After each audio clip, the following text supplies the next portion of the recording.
Hi hello ನಮಸ್ತೆ ಅಸ್ಸಲಾಂ ಅಲೈಕುಂ. ನಾನು ಅಬ್ದುಲ್ ಸಮೀರ್, ಸಹಾಯಕ ಪ್ರಾಧ್ಯಾಪಕರು PA ಪ್ರಥಮ ದರ್ಜೆ ಕಾಲೇಜು ಮಂಗಳೂರು.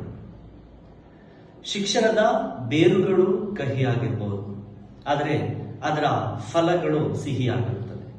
ಅರಿಸ್ಟಾಟಲ್ನ ಎಂತಹ ಅದ್ಭುತ ಮಾತಲ್ವ. ಶಿಕ್ಷಣ ಎಂಬುದು ವಿದ್ಯಾರ್ಥಿಗಳ ಸರ್ವತೋಮುಖ ಅಭಿವೃದ್ಧಿಯನ್ನು ಮಾಡುವಂತಹ ಒಂದು ಪ್ರಮುಖ ಅಂಶ. ಪ್ರಸ್ತುತ ಆಧುನಿಕ ಜಗತ್ತಿನಲ್ಲಿ ಶಿಕ್ಷಣವು ಅತ್ಯಂತ ಮಹತ್ವವಾದ ಒಂದು ಅಂಶವಾಗಿದೆ. ವಿದ್ಯಾರ್ಥಿಗಳ ಜ್ಞಾನವನ್ನು ಹೆಚ್ಚಿಸುವಲ್ಲಿ, ವಿದ್ಯಾರ್ಥಿಗಳ ಕೌಶಲ್ಯವನ್ನು ಹೆಚ್ಚಿಸುವಲ್ಲಿ ಶಿಕ್ಷಣವು ಪ್ರಮುಖ ಪಾತ್ರ ವಹಿಸುತ್ತದೆ. ಏಕೆಂದರೆ ಶಿಕ್ಷಣವು ಇಡೀ ಜಗತ್ತಿನ ಜ್ಞಾನವನ್ನು ನಮಗೆ ನೀಡುತ್ತದೆ. ಶಿಕ್ಷಣವು ವಿದ್ಯಾರ್ಥಿಗಳ ಸಂಸ್ಕೃತಿಯನ್ನು, ಅವರ ಭಾವನೆಗಳನ್ನು ವಿಶಾಲವಾಗಿ ವ್ಯಕ್ತಪಡಿಸುವಲ್ಲಿ ಪ್ರಮುಖ ಪಾತ್ರ ವಹಿಸುತ್ತದೆ. ಇಂತಹ ಶಿಕ್ಷಣವು ಈಗ ವ್ಯಾಪಾರೀಕರಣ ಆಗ್ತಾ ಇರುವಂತದ್ದು ಒಂದು ದುರಂತವೇ ಸರಿ. ಜಗತ್ತು ಸ್ಪರ್ಧಾತ್ಮಕ ಜಗತ್ತಾಗಿದೆ, ಅತಿ ವೇಗದಲ್ಲಿ ಓಡ್ತಾ ಇದೆ. ತಂತ್ರಜ್ಞಾನ, IT-BTಗಳು, ಸೆಕ್ಟಾರ್ಗಳು ಅತಿ ವೇಗವಾಗಿ ಓಡ್ತಾ ಇದೆ. ಆ ವೇಗದಲ್ಲಿ ಶಿಕ್ಷಣವು ಕೂಡ ಯಾಂತ್ರೀಕರಣಗೊಳ್ಳುವಂಥದ್ದು ಒಂದು ದುರಂತವೇ ಸರಿ ಎಂದು ನಾನು ಹೇಳ್ತಾ ಇದ್ದೇನೆ. ಶಿಕ್ಷಣವು ವಿದ್ಯಾರ್ಥಿಗಳ ಸರ್ವತೋಮುಖ ಅಭಿವೃದ್ಧಿ ಮಾಡುವ ಜೊತೆಗೆ ಅವರ ಏನು ಪ್ರತಿಭೆಗಳಿದೆಯೋ ಅದಕ್ಕೆ ಹಾದಿಯನ್ನು ತೋರಿಸುವಂತಹ ಮಾರ್ಗವಾಗಬೇಕು. ಗಾಂಧೀಜಿ ಹೇಳ್ತಾರೆ, ಶಿಕ್ಷಣವು 4 ಗೋಡೆಯ ಒಳಗೆ ಕೊಡುವುದಕ್ಕಿಂತ ವಿಶಾಲವಾದ ಪರಿಸರದಲ್ಲಿ ಕೊಟ್ಟರೆ ಮಕ್ಕಳಿಗೆ ಅತಿಯಾದ ಒಳ್ಳೆ ರೀತಿಯಲ್ಲಿ ಶಿಕ್ಷಣವು ಲಭಿಸುತ್ತದೆ ಅಂತ ಹೇಳಿ.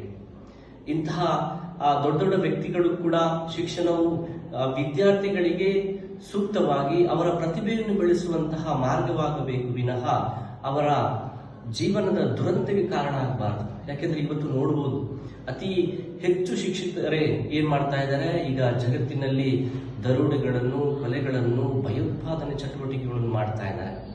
ವಿದ್ಯಾರ್ಥಿಗಳು ಗಾಂಜಾ, ಅಫೀಮು, ಡ್ರಗ್ಗಳಿಗೆ ಬಲಿಯಾಗ್ತಾ ಇದ್ದಾರೆ. ಯಾಕಾಗಿರ್ಬೋದು ಈ ರೀತಿಯಲ್ಲಿ ವಿದ್ಯಾರ್ಥಿಗಳು ದಾರಿ ತಪ್ತಾ ಇದ್ದಾರೆ ಎಂಬುದಕ್ಕೆ ಕಾರಣ ಶಿಕ್ಷಣದ ವ್ಯಾಪಾರೀಕರಣ. ಈಗ ಶಿಕ್ಷಣ ಸಂಸ್ಥೆಗಳು ಏನ್ ಮಾಡ್ತಾ ಇದೆ ಅಂದ್ರೆ, ಶಿಕ್ಷಣಕ್ಕೆ ಒತ್ತು ಕೊಟ್ಟರೂ ಕೂಡ ಅವರ ಪ್ರತಿಷ್ಠೆಗಾಗಿ, ತನ್ನ ಶಿಕ್ಷಣ ಸಂಸ್ಥೆಯ ಪ್ರತಿಷ್ಠೆಗಾಗಿ ಏನ್ ಮಾಡ್ತಾ ಇದ್ದಾರೆ ಅಂದ್ರೆ ಪೈಪೋಟಿ ನಡೆಸ್ತಾ ಇದ್ದಾರೆ. ವಿದ್ಯಾರ್ಥಿಗಳು ಒಳ್ಳೆಯ ಅಂಕವನ್ನು ಪಡೆದುಕೊಳ್ಬೇಕು, ಆ ಮೂಲಕ ರಾತ್ರಿ ಹಗಲು ಎನ್ನದೆ ವಿದ್ಯಾರ್ಥಿಗಳಿಗೆ ಪಠ್ಯ ಚಟುವಟಿಕೆಗಳಿಗೆ ಮಾತ್ರ ಏನ್ ಮಾಡ್ತಾ ಇದ್ದಾರೆ ಅಂದ್ರೆ ಹೆಚ್ಚು ಒತ್ತು ಕೊಡ್ತಾ ಇದ್ದಾರೆ. ಯಾಕೆಂದ್ರೆ ಈ ಶಿಕ್ಷಣ ಎಂಬುದು ಕೇವಲ ಪಠ್ಯ ಚಟುವಟಿಕೆ ಅಲ್ಲ, ಪಠ್ಯದ ಜೊತೆಗೆ ಪಠ್ಯೇತರ ಚಟುವಟಿಕೆಗಳಿಗೂ ಕೂಡ ಪ್ರೋತ್ಸಾಹ ಕೊಡಬೇಕು.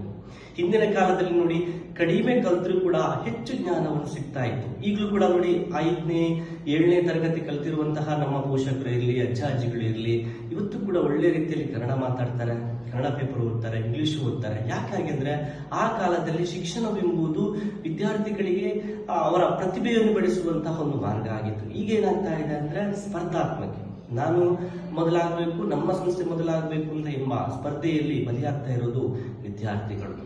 ನಾನು ಏನು ಹೇಳ್ತಾ ಇದ್ದೇನೆ ಅಂದ್ರೆ, ಶಿಕ್ಷಣವು ಪ್ರಸ್ತುತ ಜಗತ್ತಿನ ಅತಿ ಅಗತ್ಯ. ಎಲ್ಲರೂ ಶಿಕ್ಷಿತರಾಗಬೇಕು, ಯಾಕೆಂದ್ರೆ ಜಗತ್ತಿನ ಜ್ಞಾನ ದೊರೆಯಬೇಕಾದ್ರೆ ಶಿಕ್ಷಣ ಅಗತ್ಯ. ಆದರೆ ಆ ಶಿಕ್ಷಣದ ಆ ಒತ್ತನ್ನು ಕೊಟ್ಟು ವಿದ್ಯಾರ್ಥಿಗಳ ಭವಿಷ್ಯವನ್ನು ಹಾಳು ಮಾಡಬಾರದು. ಕೇವಲ ಅಂಕ ಮಾತ್ರ ಅಲ್ಲ ಶಿಕ್ಷಣ ಎಂಬುದು ವಿದ್ಯಾರ್ಥಿಗಳ ಎಲ್ಲ ರೀತಿಯ ಬೆಳವಣಿಗೆ ಕಾರಣ ಆಗಬೇಕು. ಆ ಮೂಲಕ ಅವರನ್ನು ದೇಶದ ಒಂದು ಒಳ್ಳೆಯ ಪ್ರಜೆಯನ್ನಾಗಿ ಮಾಡಬೇಕು. ಇದು ಶಿಕ್ಷಣದ ಪ್ರಮುಖ ಅಂಶವಾಗಿರುತ್ತದೆ. ಧನ್ಯವಾದಗಳು.